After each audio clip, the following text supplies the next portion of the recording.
نن په بردیر واړی جرګه حال کې د سلطان خیل او پیندخیل د مشرانو یو جرګه را بلل شوې وه چې پکې د ډي ار سی واړی چیرمین دراز خان په شمول نورو سیاسي سماجي سرکاري او غیر سیاسي مشرانو او کشرانو ګډون کړی و.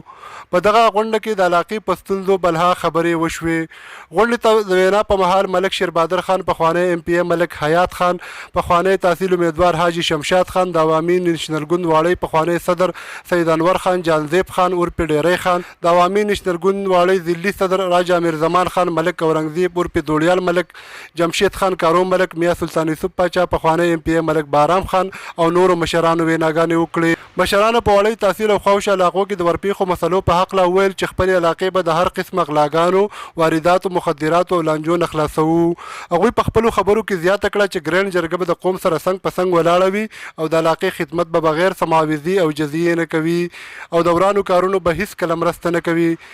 د واړی تاڼي سیچو جمعه رحمان غونډې ته وینا وکړه. ویې ویل چې زموږ مشران به ستاسو سره هر رنګ قانوني او آئیني مرستې کوي او کړې مو هم دي. په جرګه کې مشرانو د ضلعي انتظامیې نه غوښتنه وکړه چې د پنجکوړي د سیند باجري بندیز د هم په قانوني توګه ختم کړی شي چې د علاقې خلکو ته سهولت جوړ شي. د خپل ملګري میاں جمال خان سره جاوید ملنګ بردیر واړی.